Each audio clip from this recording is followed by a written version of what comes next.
Hi, my name is Ann Peters Miller, and I'm a therapist at the Immaculate Heart of Mary Counseling Center, which is a part of Catholic Social Services of Southern Nebraska. This Mental Health Minute is on grief. When we've cared for someone, we invest a part of ourselves emotionally in that person. We have an emotional bond with them. So when they die, we have to untie the ties that bind. The deceased person is not forgotten or unloved, but we need to accommodate to work without the presence of the deceased. We may need to learn new roles, and skills may need to be adopted to compensate for functions once performed by the loved one who is now gone. Our faith may be shaken by the death of a loved one. We may wonder what the meaning of the loss is. We may wonder if we are being punished.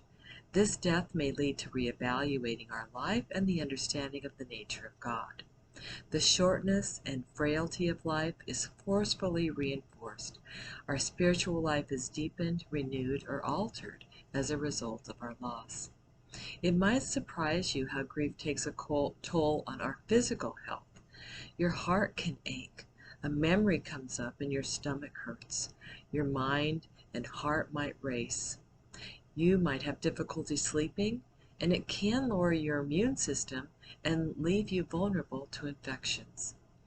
At first, we might feel numb and shock. This kind of acts like a shock absorber. It helps us by buffering the terrible event that's occurred. Then we move into a phase where the shock wears off and we're confronted with the loss and all it means for our life.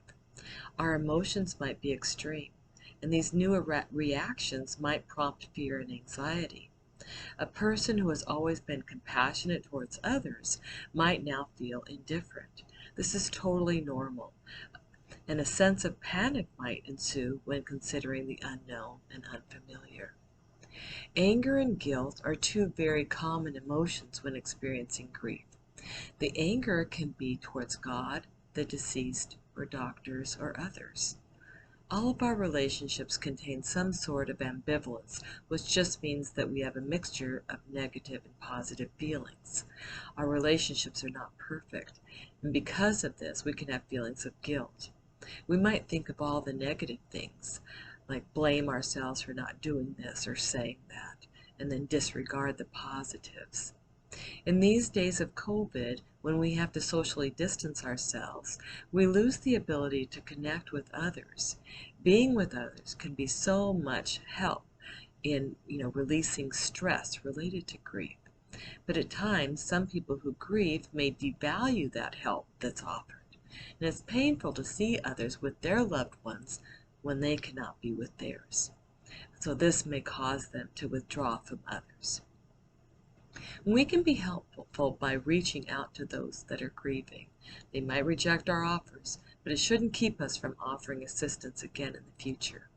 You may feel discouraged, but by being compassionate and recognizing the pain that they're in can be very helpful in accepting the refusal.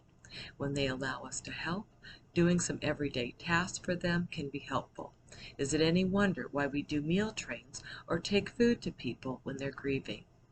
Making a meal right now might be simple for most of us, but for the grieving person, it might seem insurmountable. I hope you found these helpful. Thank you.